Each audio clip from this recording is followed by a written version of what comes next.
22-year-old Brian Mitchell walked into the Tarrant County courtroom wearing an orange jumpsuit, his hands and feet shackled, his face expressionless. He had been a pre-med student at the University of Texas at Arlington with a 3.8 GPA, a scholarship, and a bright future ahead of him. Now he sat at the defense table facing 2 counts of capital murder for brutally killing his ex-girlfriend and her new boyfriend in a jealous rage that would shock a community and end 3 lives forever. The prosecution was seeking the death penalty. Brian's parents sat in the gallery behind him, holding hands, their faces etched with disbelief and grief. Across the aisle sat the families of the victims, Jennifer Morrison, 21, and Marcus Hayes, 23, their eyes burning with a mixture of hatred and sorrow as they stared at the young man who had stolen their loved ones from them.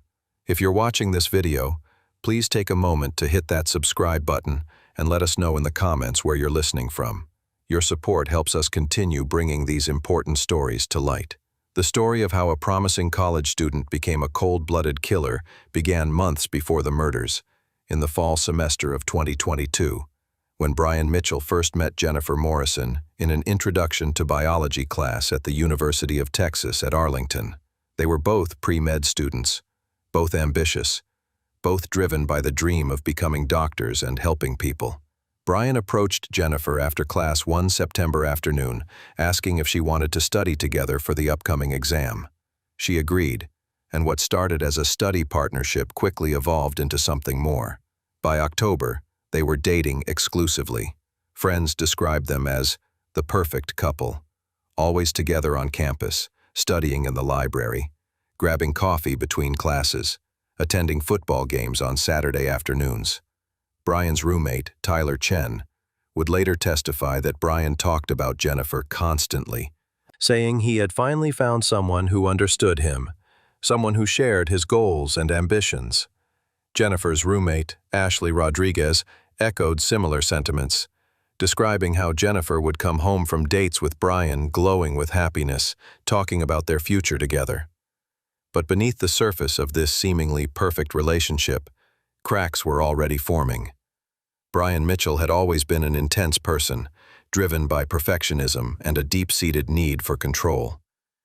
His childhood in suburban Fort Worth had been marked by high expectations from his parents, both of whom were successful professionals. His father a corporate attorney, his mother a hospital administrator.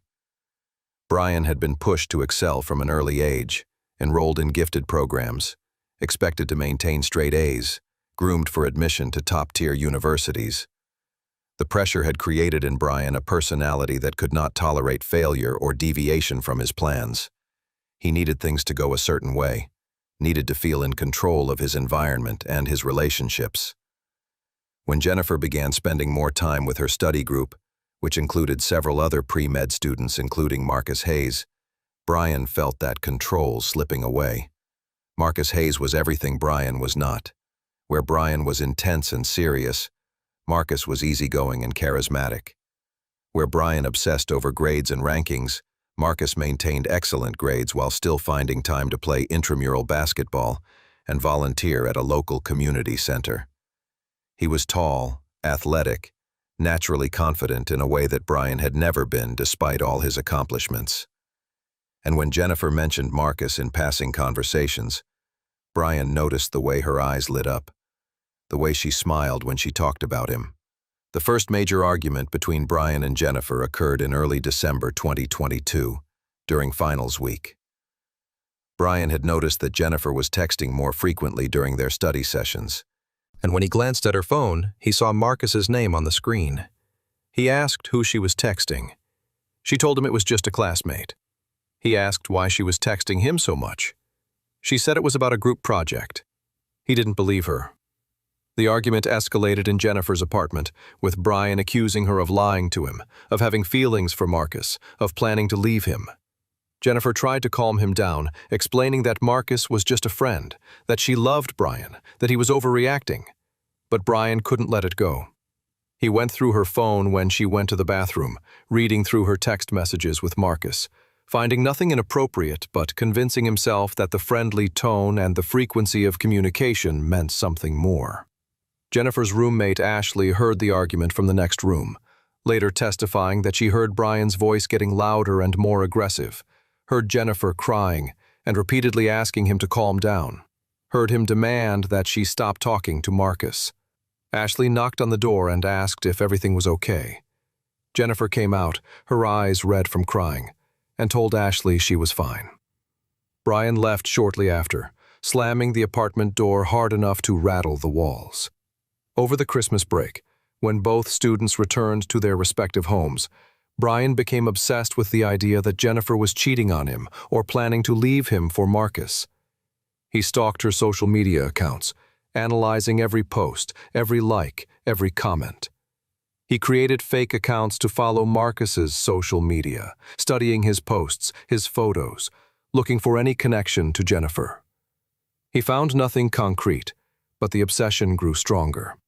When they returned to campus in January 2023 for the spring semester, Brian tried to be on his best behavior, but the paranoia and jealousy simmered just beneath the surface. He insisted on knowing Jennifer's schedule, wanted to know where she was at all times, became upset if she didn't respond to his texts within a few minutes. Jennifer began to feel suffocated by his behavior, began to question whether this relationship was healthy. In late February, Jennifer confided in her roommate Ashley that she was thinking about breaking up with Brian. She said she still cared about him, but that his jealousy and controlling behavior were becoming too much. She said she felt like she was walking on eggshells around him, afraid that anything she did would set him off. Ashley encouraged her to end the relationship, telling her that Brian's behavior showed red flags for potential abuse. On March 3, 2023, Jennifer broke up with Brian. They met in a quiet corner of the campus library, and she told him as gently as she could that she needed space, that the relationship wasn't working for her anymore, that she wanted to focus on her studies. Brian's reaction was subdued at first. He asked if there was someone else. She said no. He asked if it was about Marcus. She said it wasn't about anyone else. It was about them and about his behavior. He asked for another chance. She said she had made up her mind. Brian left the library in a daze, his mind racing. Everything he had feared was coming true. He was losing Jennifer, losing control, losing the future he had envisioned for them. He went back to his apartment and stayed in his room for 2 days, barely eating, not attending classes, replaying their conversation over and over in his mind, looking for where he went wrong, how he could fix it. His roommate Tyler tried to talk to him, tried to get him to eat something, to go outside, to talk to someone. Brian told him to leave him alone.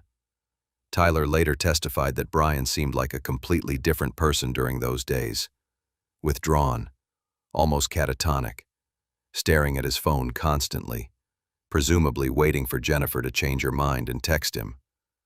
But Jennifer didn't text him. She felt relieved to be out of the relationship, felt like a weight had been lifted from her shoulders. She threw herself into her studies, spent more time with her friends, started going to social events she had been avoiding because Brian didn't like them. And yes, she started spending more time with Marcus Hayes. Marcus had been interested in Jennifer for months, but had respected that she was in a relationship. When he heard through mutual friends that she was single, he asked her out for coffee. She said yes. They met at a Starbucks near campus on March 10th, exactly 1 week after her breakup with Brian. It was supposed to be casual, just 2 friends grabbing coffee, but the chemistry between them was undeniable. They talked for 3 hours, losing track of time, discovering shared interests beyond academics, laughing in a way that felt natural and easy. Marcus walked Jennifer back to her apartment, and before they said goodbye, he asked if she would want to go to dinner sometime. She smiled and said she would like that. They had their first real date on March 15th at a small Italian restaurant in downtown Arlington. Marcus was the perfect gentleman, holding doors, asking about her life, her dreams, making her laugh with stories about his family. Jennifer felt something she hadn't felt with Brian in a long time. Genuine happiness. What neither Jennifer nor Marcus knew was that Brian had been following them. After the breakup, Brian had started driving by Jennifer's apartment at night, parking down the street and watching her windows, trying to see if she was home, if she had anyone over. He had followed her to campus, maintaining a distance, watching who she talked to, who she sat with in the cafeteria. And when he saw her meeting Marcus for coffee, something inside him broke. Brian's behavior became increasingly erratic. He stopped going to most of his classes, spending his time instead conducting surveillance on Jennifer and Marcus. He would park outside the restaurant where they had dinner and wait for them to come out, following them back to Jennifer's apartment, and then sitting in his car for hours, watching the building, torturing himself with images of what might be happening inside. His grades, which had always been his primary source of pride and identity, began to slip. He failed 2 midterm exams, something that had never happened to him before. His parents noticed something was wrong when he came home for spring break in mid-March. His mother, Patricia Mitchell, would later testify that Brian seemed distant and distracted, spending most of his time in his room, barely participating in family dinners, snapping at his younger sister when she tried to talk to him. When his father, Robert Mitchell, asked if everything was okay at school, Brian said everything was fine, that he was just stressed about exams. They didn't push further, assuming it was normal college stress. But Brian wasn't just stressed. He was spiraling. His obsession with Jennifer and Marcus consumed every waking moment. He couldn't eat, couldn't sleep, couldn't focus on anything except the overwhelming sense of betrayal and rage that burned inside him. He felt that Jennifer had lied to him, that she had been planning to leave him for Marcus all along, that everything she had told him during their relationship had been a lie. In early April, Brian began researching ways to kill someone and not get caught. His internet search history, later recovered by digital forensics investigators, showed disturbing patterns of inquiry. How to kill someone without leaving evidence. Undetectable poisons. How long does it take for someone to die from stab wounds? Can police trace deleted text messages? States without death penalty. How to clean blood from clothes. He visited forums on the dark web where users discussed violent crimes, reading about murder cases, analyzing what the perpetrators did wrong, how they got caught. He also began acquiring items that would later be used in the murders. On April 8th, he purchased a hunting knife with an 8-inch blade from a sporting goods store in Fort Worth, paying cash to avoid leaving a credit card trail. On April 12th, he bought latex gloves and bleach from different stores across the Dallas-Fort Worth Metroplex. On April 15th, he withdrew $500 from an ATM, money that was never accounted for, but that investigators believe was meant to fund his escape after the murders. Throughout all of this planning, Brian maintained a facade of normalcy on social media.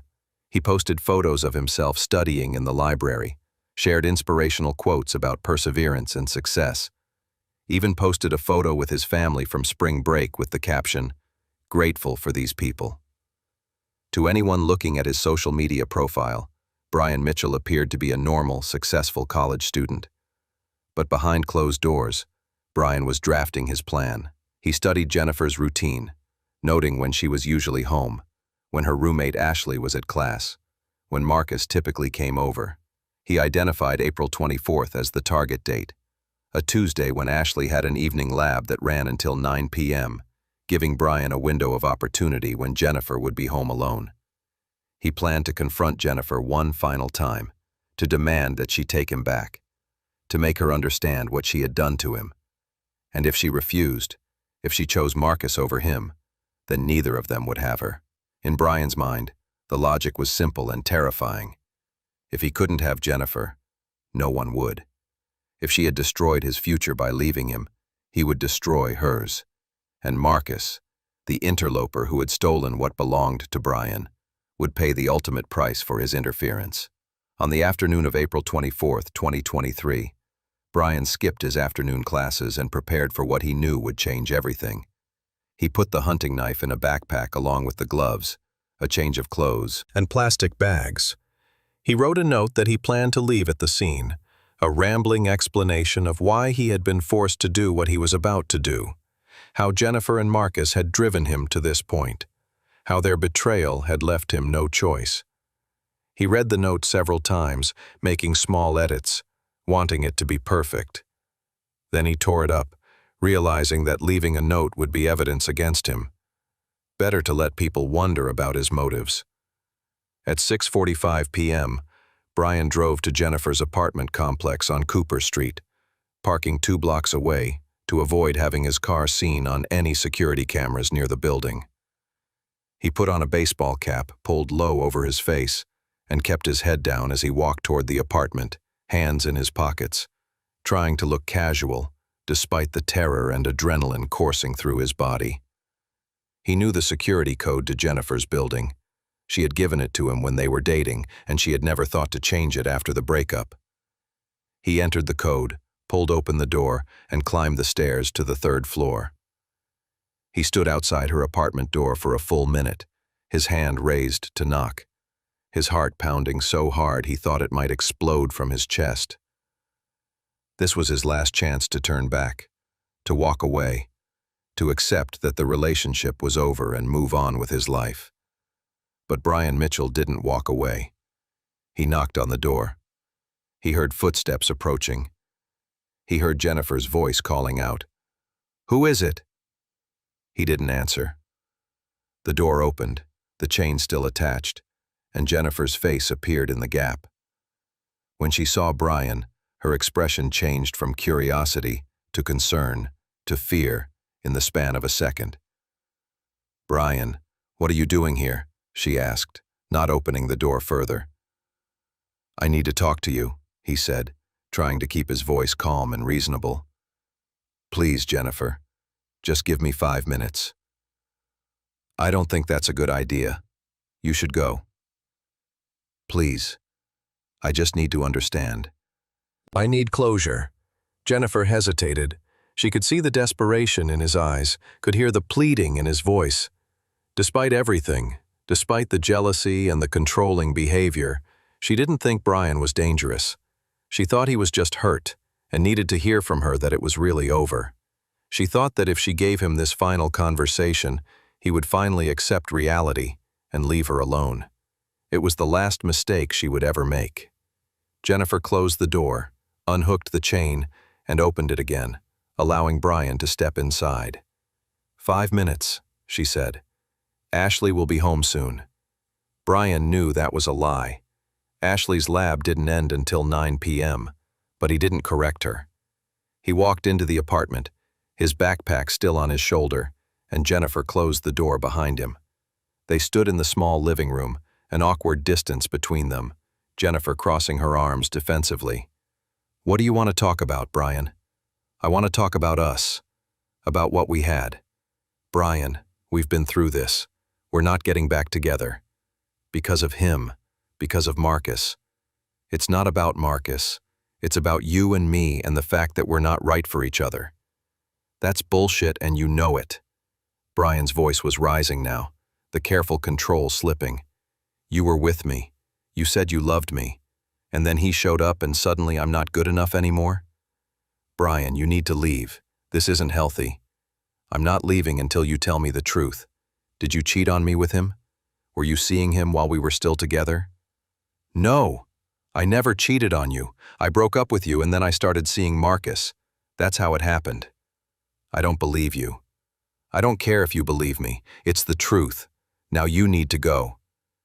Jennifer walked toward the door to open it, and that's when Brian reached into his backpack. His hand closed around the handle of the hunting knife. He pulled it out, the blade catching the light from the ceiling fixture. Jennifer saw it and froze, her eyes going wide with terror. "Brian, what are you doing? Put that away." "You destroyed me," Brian said, his voice breaking with emotion. "You destroyed everything I had planned, everything I was working toward. Do you understand that? Do you understand what you've done to me? Brian, please, put the knife down. We can talk about this." "It's too late for talking." Brian lunged forward, and Jennifer screamed. She tried to run toward the bedroom, but Brian was faster. He grabbed her by the hair and pulled her backward, and she fell to the floor. She kicked at him, trying to fight him off, screaming for help, praying that someone in the building would hear her. Brian straddled her, pinning her down with his weight, and brought the knife down. The first stab struck her in the shoulder. She screamed in pain and tried to push him away, but he was too strong. The second stab caught her in the chest, and she felt a sharp, burning sensation, followed by a strange coldness spreading through her body. She couldn't breathe, couldn't scream anymore, could only look up at Brian's face, twisted with rage and grief, as he stabbed her again and again and again. Jennifer Morrison died in her living room at approximately 7:15 p.m. on April 24, 2023. The medical examiner would later count 17 stab wounds on her body, in her chest, her abdomen, her neck, her arms. Defensive wounds on her hands indicated she had tried to fight off her attacker. The cause of death was determined to be exsanguination from multiple sharp force injuries. She was 21 years old. Brian stood over Jennifer's body, breathing heavily, covered in blood, the knife still in his hand. The rage that had consumed him for weeks had finally found release, but instead of satisfaction or relief, he felt only a vast emptiness. He had just killed the woman he claimed to love. He had just thrown away his entire future. And in that moment, standing in the blood-soaked living room, he realized with perfect clarity that there was no going back. He should have left then, should have cleaned himself up, grabbed his things, and run. But Brian's mind was no longer operating rationally. He was running on autopilot, following the plan he had made weeks ago. A plan that now included a second target. Brian pulled out his phone with shaking, blood-covered hands and sent a text message to Marcus Hayes from Jennifer's phone. "Hey, can you come over? I need to talk to you about something important." He knew Marcus was likely at the library or at his apartment, less than 2 miles away. He knew Marcus would come if he thought Jennifer needed him. All Brian had to do was wait. Marcus Hayes received the text at 7:23 p.m. He was in his apartment studying for an upcoming anatomy exam. But when he saw Jennifer's message, he immediately texted back. "Everything okay?" The response came quickly. "Yeah, I just really need to talk. Can you come now?" Marcus replied, "On my way." He grabbed his keys, told his roommate he'd be back later, and headed out into the warm April evening, completely unaware that he was walking into a trap. Marcus arrived at Jennifer's apartment building at 7:38 p.m. He used the visitor call box to ring her apartment. A voice he assumed was Jennifer's answered. It was Brian, speaking in a higher pitch, and buzzed him in. Marcus climbed the stairs to the 3rd floor and knocked on the apartment door. Brian opened it, still wearing the blood-covered clothes, the knife held behind his back. Marcus's first words were, "Hey, is Jennifer?" And then he saw the blood and his brain struggled to process what he was seeing. What the hell? What happened? Where's Jennifer? "She's right here," Brian said, and stepped aside so Marcus could see Jennifer's body on the living room floor. Marcus's face went pale. He took a step backward, his hands coming up in a defensive gesture, and started to say, "Oh my God." "Did you?" But he never finished the sentence. Brian swung the knife in a wide arc, aiming for Marcus's neck. Marcus threw up his arm to block it, and the blade sliced deep into his forearm, cutting muscle and tendon. Marcus cried out in pain and stumbled backward into the hallway. Brian came after him, swinging the knife again. Marcus tried to run, tried to get to the stairwell, but Brian tackled him from behind, and they both went down on the hallway floor. A door opened somewhere down the hall. A neighbor hearing the commotion, and a woman's voice shouted, "What's going on out here?" Brian looked up, his face visible to the neighbor for just a moment, and she screamed. She slammed her door shut and immediately called 911. Marcus was bigger and stronger than Brian, and despite the wound to his arm, he managed to throw Brian off and scramble to his feet. He made it to the stairwell and started running down the stairs, blood dripping from his arm, leaving a trail behind him. Brian pursued him, catching up on the 2nd floor landing.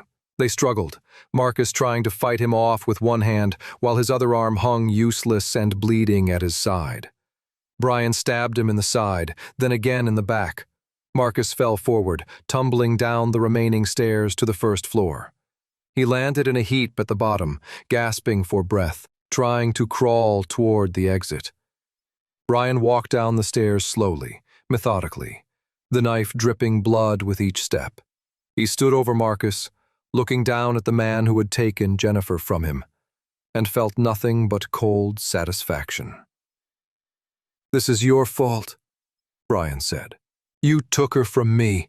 Marcus tried to speak, tried to say something, but blood was filling his lungs, and all that came out was a wet, gurgling sound. Brian knelt down and stabbed him one final time in the neck, severing the carotid artery. Marcus Hayes died on the floor of the stairwell at approximately 7:45 p.m. on April 24, 2023. He was 23 years old. The 911 call from the neighbor on the third floor had gone out at 7:42 p.m. Arlington Police Dispatch sent 2 patrol units to the address, with officers arriving at 7:48 p.m., just 3 minutes after Marcus had died. The officers entered the building with weapons drawn, following the trail of blood up the stairwell. They found Marcus's body first, and one officer radioed for additional backup and medical assistance, while the other continued up the stairs. On the third floor, they found the door to Jennifer's apartment still open. Inside, they found Jennifer's body in the living room. There was no sign of the suspect. A neighbor down the hall, the woman who had called 911, told police that a young man in dark clothes covered in blood had run down the hallway and out through the back exit of the building shortly after she made her call. A description was broadcast. White male, early 20s, approximately 6 feet tall, medium build, dark hair, wearing dark pants and a hoodie, covered in blood, possibly armed with a knife. The massive manhunt for Brian Mitchell began immediately. Additional units were dispatched to search the surrounding area. A perimeter was established around a 4-block radius. The apartment complex was evacuated as a precaution. Crime scene investigators descended on the building, beginning the meticulous process of documenting the carnage Brian had left behind. Brian had exited the building through the back door and run through a parking lot into a residential neighborhood behind the apartment complex. He was still wearing the blood-soaked clothes, still carrying the knife, his mind racing with panic and adrenaline. He ducked behind a dumpster in an alley and tried to think. He needed to get somewhere safe, needed to change clothes, needed to dump the knife. But his car was parked 2 blocks away in the opposite direction, and he knew the police would be swarming the area by now. He made a split-second decision to head toward the University of Texas at Arlington campus, which was less than a mile away. It was a Tuesday evening, and the campus would be busy with students coming and going from libraries and study sessions. He could blend in with the crowd, hide among the thousands of students, make his way to somewhere safe. He pulled off the hoodie, which was soaked with blood, and stuffed it behind the dumpster along with the knife, leaving him in just a t-shirt and jeans that were less obviously blood-stained in the dim evening light. But Brian Mitchell had made a critical mistake. He had been seen. The neighbor on the third floor had gotten a clear look at his face before he ran. Security cameras in the apartment complex had captured footage of him entering the building and fleeing shortly after the murders. And perhaps most damagingly, he had left his DNA and fingerprints all over both crime scenes. There would be no escaping justice for what he had done. At 8:15 p.m., Arlington police received a call from a university student who reported seeing a young man matching the suspect description near the university center on campus, acting suspiciously and appearing to have bloodstains on his clothing. Officers responded to the area and spotted Brian walking quickly along Cooper Street, heading toward the library. When the officers called out for him to stop, Brian ran. He sprinted across a lawn, dodged between buildings, but he was exhausted and the officers were trained and fit. They caught up with him near the science hall and tackled him to the ground. Brian struggled and fought, screaming incoherently, but within moments he was in handcuffs, face down on the grass, with multiple officers holding him down. "Brian Mitchell," one officer said, "you're under arrest for the murders of Jennifer Morrison and Marcus Hayes." Brian stopped struggling. He lay on the ground, his face pressed into the grass, and began to sob. He was transported to Arlington Police Headquarters, where he was placed in an interrogation room. Detectives read him his Miranda rights, and Brian immediately asked for a lawyer. The interrogation ended before it could really begin. But Brian's silence didn't matter. The evidence against him was overwhelming. Forensic investigators processed both crime scenes throughout the night. They collected blood samples, fingerprints, DNA evidence, the murder weapon, found behind the dumpster where Brian had discarded it, his discarded hoodie, and the cell phones of both victims. Jennifer's phone contained the text messages Brian had sent to Marcus from her phone, luring him to the apartment. Security camera footage showed Brian entering and leaving the building at times that matched the timeline of the murders. Witnesses placed him at the scene. His own injuries, cuts and bruises from the struggle with Marcus, matched the defensive wounds on the victim's body. Within 48 hours, the Tarrant County District Attorney's Office charged Brian Mitchell with 2 counts of capital murder. Under Texas law, capital murder is defined as murder committed during specific circumstances, including murder of more than one person during the same criminal transaction. The penalty for capital murder in Texas is either life in prison without the possibility of parole or death by lethal injection. District Attorney Susan Blake made the decision to seek the death penalty. At a press conference announcing the charges, she stated, "Brian Mitchell brutally murdered 2 young people who had their whole lives ahead of them. Jennifer Morrison and Marcus Hayes were students, friends, beloved members of their families and community. The violence that Mr. Mitchell inflicted upon them was heinous, cruel, and premeditated. The people of Tarrant County deserve justice, and we will seek the ultimate penalty." Brian's parents hired a prominent Fort Worth defense attorney, James Holland, who specialized in death penalty cases. Holland faced an uphill battle. His client had been caught fleeing the scene. The physical evidence was overwhelming, and the brutality of the crimes would make it difficult to generate sympathy from a jury. The best defense strategy, Holland determined, was to argue against the death penalty itself, to portray Brian as a young man who had suffered a mental breakdown, who was not the monster the prosecution would paint him to be, who deserved life in prison, but not execution. The trial of the state of Texas versus Brian Mitchell began on September 11, 2023. Nearly 5 months after the murders. The courtroom in Tarrant County Criminal Court was packed for opening statements.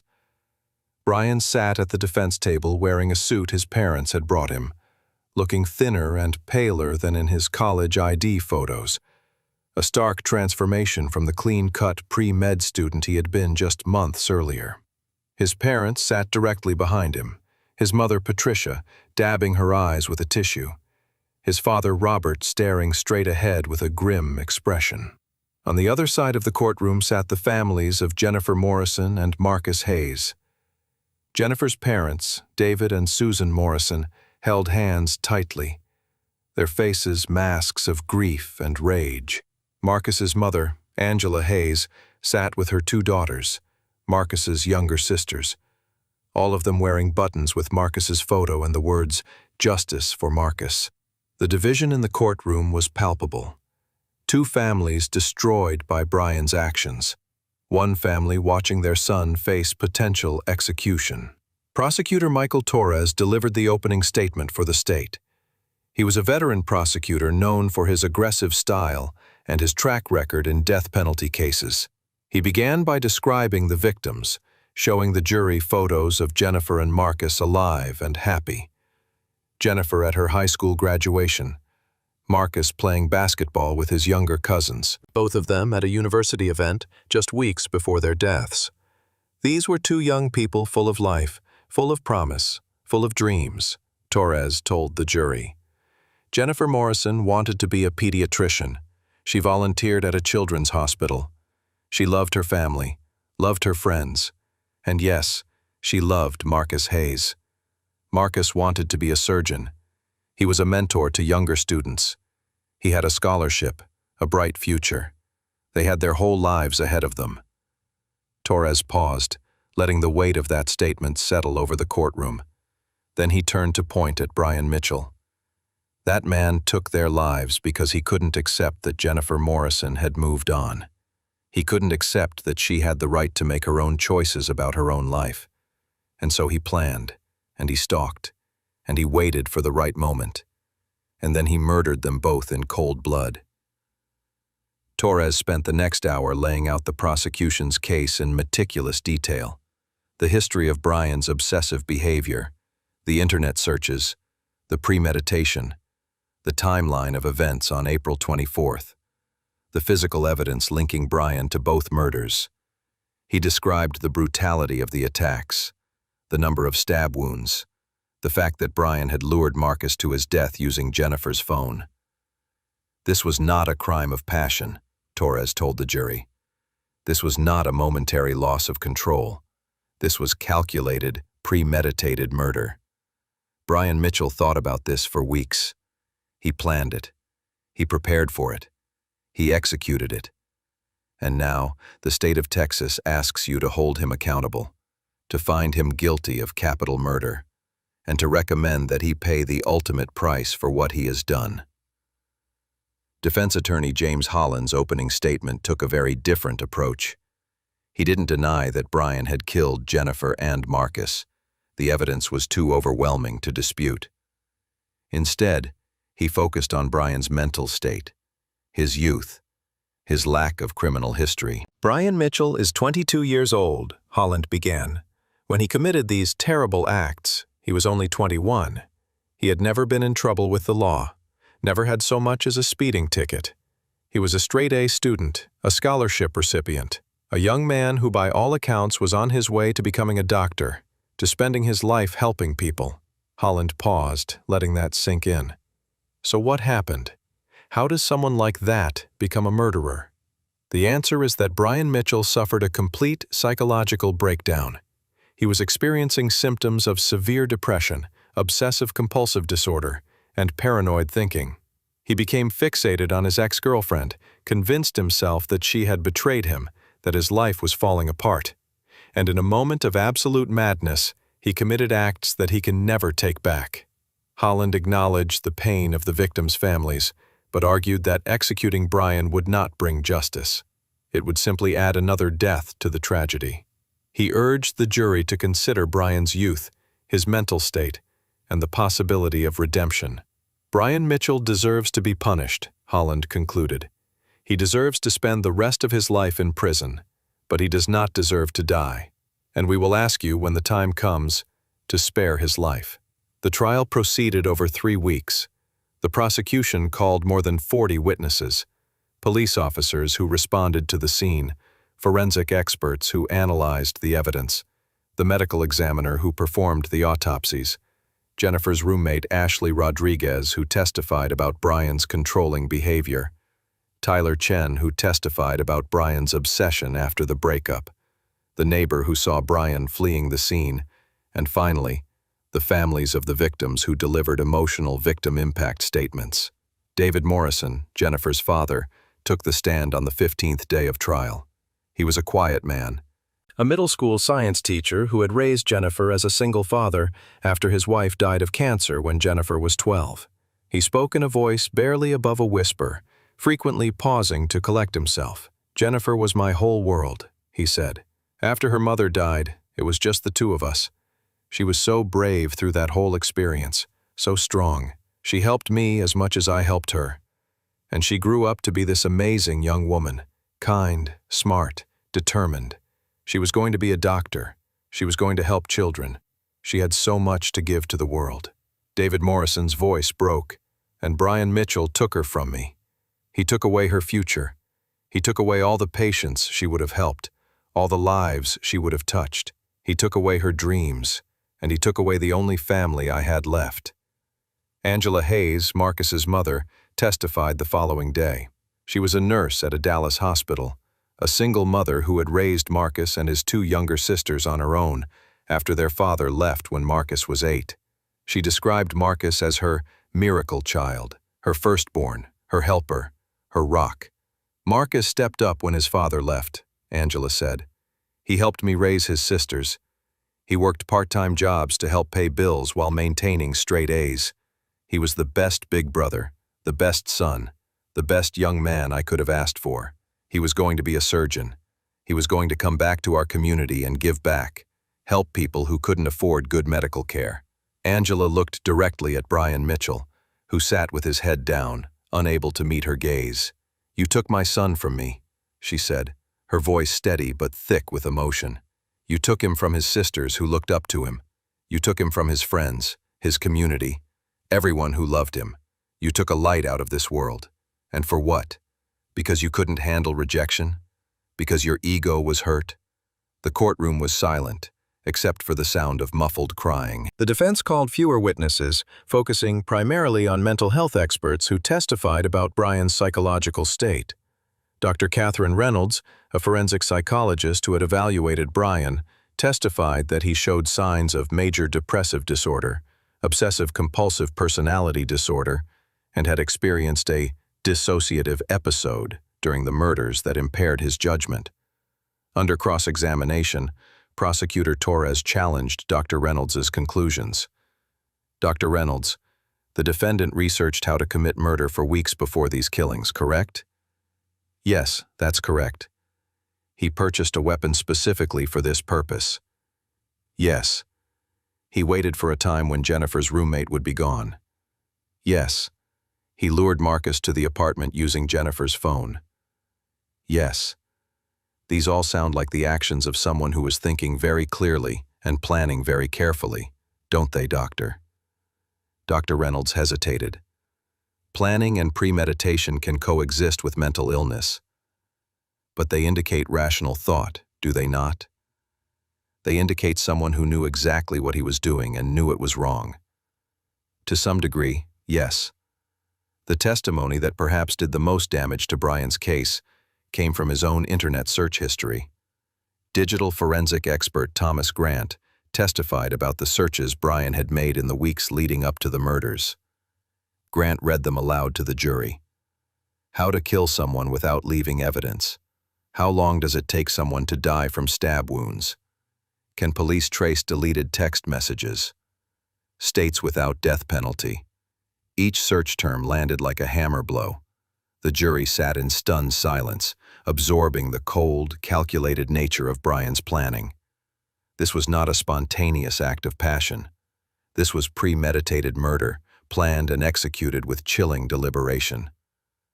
The prosecution rested its case on day 18 of the trial.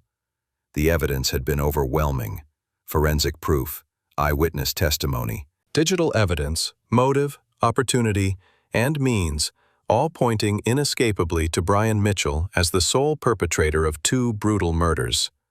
The defense rested the following day, having done what they could to humanize Brian and argue for mental illness, but facing an uphill battle against the mountain of evidence. Closing arguments took place on September 29, 2023. Prosecutor Torres delivered a passionate summation, reminding the jury of the evidence, the brutality of the crimes, the suffering of the victims and their families. He asked them to find Brian Mitchell guilty of capital murder and to recommend the death penalty. Defense attorney Holland made one final plea for mercy, arguing that executing a 22-year-old who had suffered a mental breakdown would not bring justice, would not bring back the victims, would only add another tragedy to an already tragic situation. The jury deliberated for 6 hours. When they returned to the courtroom, the atmosphere was electric with tension. The foreman stood, and the clerk read the verdict. "We, the jury, find the defendant, Brian Mitchell, guilty of capital murder in the death of Jennifer Morrison. We, the jury, find the defendant, Brian Mitchell, guilty of capital murder in the death of Marcus Hayes." Brian showed no visible reaction. His mother collapsed in tears behind him. Jennifer and Marcus's families embraced each other, relieved that the guilt phase was over, but knowing the hardest part was still to come. In Texas death penalty cases, after a guilty verdict is reached, the same jury must decide whether the defendant should be sentenced to death or life in prison without parole. This penalty phase of the trial began 2 days later, on October 1, 2023. The prosecution presented aggravating factors: the brutality of the crimes, the lack of remorse, the premeditation, the fact that Brian had killed 2 people. Torres argued that Brian represented a continuing threat to society and that death was the only appropriate punishment. The defense presented mitigating factors: Brian's youth, his lack of criminal history, his mental health issues, the testimony of his family members who loved him and believed he could be rehabilitated. Holland argued that life in prison without parole would punish Brian appropriately while avoiding the moral problem of executing someone so young. The jury deliberated on the sentence for 12 hours over 2 days. On October 3, 2023, they returned with their decision. The courtroom was packed. Brian stood as the verdict was read. "We, the jury, recommend that the defendant, Brian Mitchell, be sentenced to death by lethal injection for the capital murders of Jennifer Morrison and Marcus Hayes." The courtroom erupted. Jennifer's father broke down, sobbing. Marcus's mother closed her eyes and whispered a prayer. Brian's mother screamed, "No!" and had to be escorted from the courtroom. Brian himself stood motionless, his face pale, his eyes unfocused, as if he couldn't quite process what had just happened. Judge Harold Stevens formally imposed the death sentence on October 15, 2023. Before pronouncing sentence, he addressed Brian directly. "Mr. Mitchell, a jury of your peers has found you guilty of capital murder and has recommended that you be put to death for your crimes. I have reviewed all the evidence, and I concur with their verdict and their recommendation. You have shown no remorse for what you have done. You have taken 2 innocent lives in a brutal and premeditated manner. You have caused immeasurable suffering to the families of your victims, and you have demonstrated that you pose a continuing threat to society." Judge Stevens paused, looking down at Brian from the bench. "It is therefore the judgment and sentence of this court that you, Brian Mitchell, be remanded to the Texas Department of Criminal Justice, Correctional Institutions Division, to be held in custody pending execution, and that on a date to be set by this court, you be put to death by lethal injection as prescribed by law. May God have mercy on your soul." Brian was led from the courtroom in shackles and transported to the Polunsky unit near Livingston, Texas, which houses Texas's male death row inmates. He was processed, assigned a cell, and began the long wait that characterizes death row. Years, possibly decades, of appeals and legal proceedings before his sentence would be carried out. In the years since his sentencing, Brian Mitchell has filed multiple appeals, all of which have been denied. His attorneys continue to argue that his sentence was unconstitutional, given his age and mental state at the time of the crimes, but courts have consistently ruled that the evidence supported the jury's verdict and sentence. Jennifer Morrison's father, David, established a scholarship in her name at the University of Texas at Arlington for students pursuing pre-med degrees. Every year, one student receives the Jennifer Morrison Memorial Scholarship, along with a letter telling them about the young woman whose dream they are carrying forward.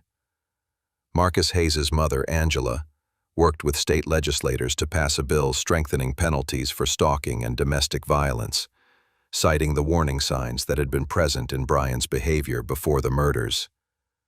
The Marcus Hayes Act was signed into law in 2024, providing additional resources for victims of stalking and requiring colleges to implement more robust threat assessment programs. Brian's parents have largely retreated from public life, devastated by what their son did and by the death sentence hanging over him. They visit him occasionally on death row, but the visits are said to be strained and painful. Patricia Mitchell gave one interview in 2024 in which she said, "I still love my son, but I don't know the person who committed those murders." That's not the Brian I raised. I don't understand how we got here. As of October 2025, Brian Mitchell remains on death row in Texas, awaiting execution. He is 24 years old. If his appeals continue to be unsuccessful, he will likely be executed within the next 5 to 10 years. He will die by lethal injection, strapped to a gurney, with witnesses present, including representatives of the victims' families, who will watch as the state carries out the sentence that 12 jurors believed was just. The case of Brian Mitchell serves as a grim reminder that the line between a normal life and unthinkable violence can be frighteningly thin. A young man with every advantage, intelligence, education, a supportive family, a bright future.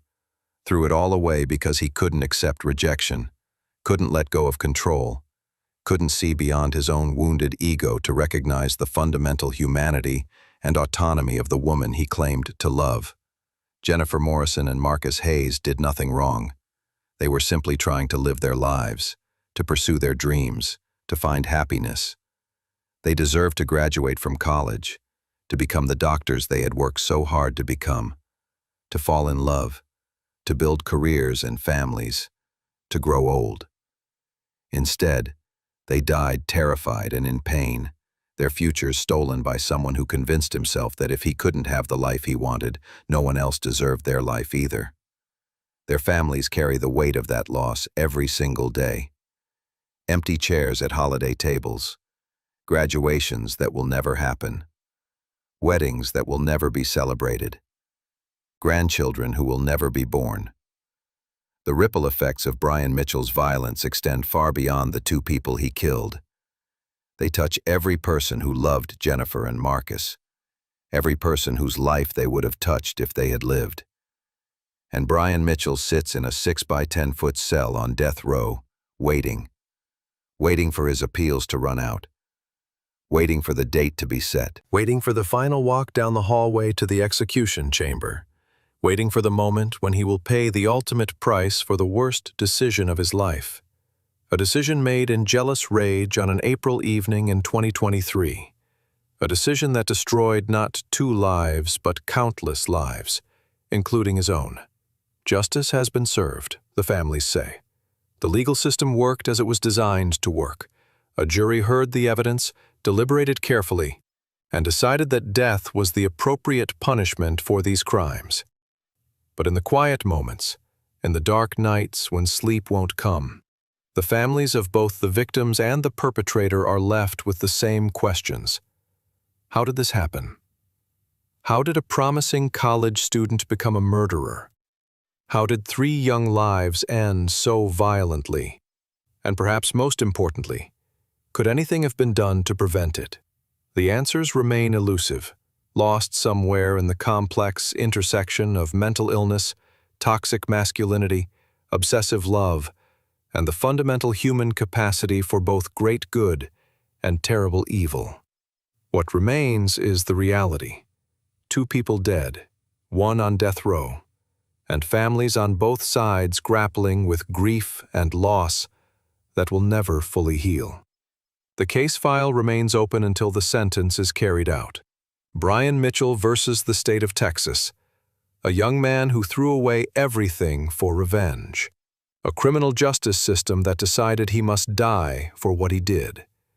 And in the middle, the ghosts of Jennifer Morrison and Marcus Hayes, forever young, forever gone, remembered not for how they died, but for the bright lights they were before violence extinguished them.